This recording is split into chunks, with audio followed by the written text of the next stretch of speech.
Hi, welcome to this week's LinkedIn Live. This week we're talking about discomfort, and actually, if you're not uncomfortable, maybe you're missing out.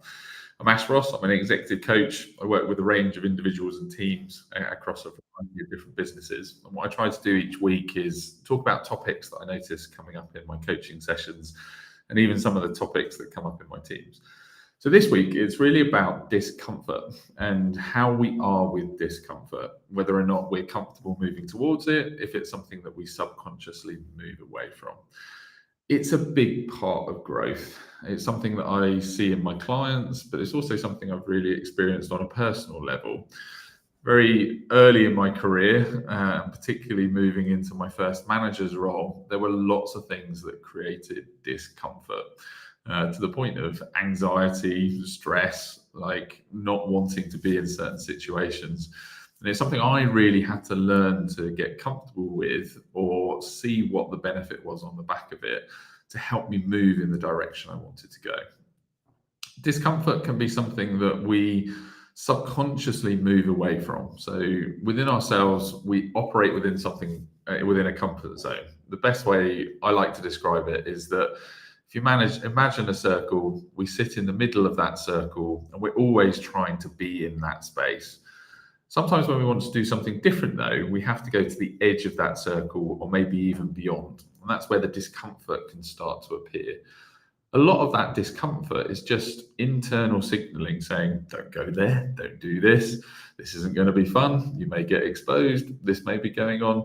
And it's trying to pull us back by a physiological feeling to get to that middle point. So it's a very simple way of thinking about it, but it can really help us understand what's going on.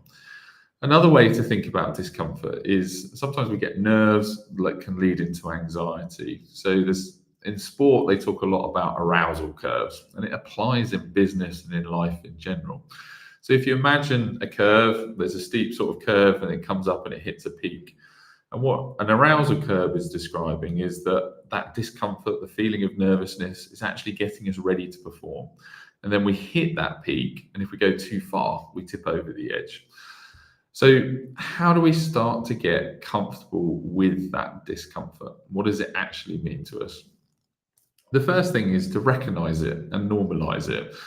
A lot of the time, we will be thinking, okay, this doesn't feel good. I'm not enjoying this. This is uncomfortable. Some of us may actually get a bit of a buzz from it, saying, I'm putting myself in this sort of situation. I'm enjoying the discomfort. And that can come further down the line as signaling to say that we are actually going to get something positive out of this. If I'm uncomfortable and I can get through this, it gets me to that better place, the thing I want to do. So, one of the first things to do is recognize it, be with it, understand it, and go, I am feeling this. The next thing is really to start thinking about, okay, what is it about this that is making me feel uncomfortable? Is it something to do with the situation? Is it something to do with the task? Is it something to do with the people that you're interacting with? Now, they will bring out a range of different thoughts, and it's normally the thoughts and the things that we make up in relation to that situation which actually causes the discomfort. It's our own beliefs around something that then drive that discomfort. The next stage is to start thinking about, okay, how do I challenge these thoughts? Like, what is it about them that is true? What it is about them is not true. Most of the thoughts will have what we like to say, like it's a very coachy term, but it's the 5% truth. Like, what's the gift that's within there? What's the information that it's giving you that you may potentially need to look at? The other bit is challenging the 95%. Like, how true is it? What is it about this that is actually not true, not actually going to happen? What have I done before?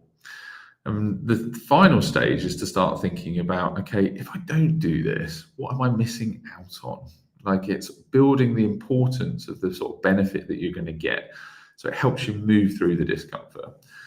In situations where the discomfort is extreme, one of the things that you can do is sort of repeat exposure, but to something that's slightly lesser or similar to the actual situation that brings on the extreme discomfort. So by working in, so like if it's public speaking, let's say, public speaking in front of, say, 40 people may be something that drives massive amounts of anxiety or discomfort.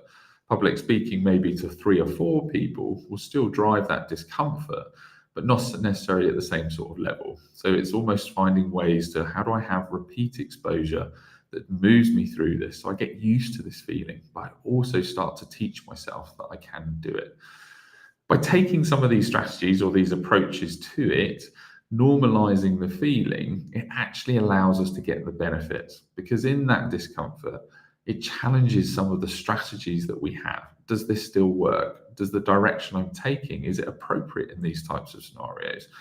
If we start to then look outwards as opposed to inwards in those moments, it allows us to develop new strategies, which then drives the growth and takes us to the next level.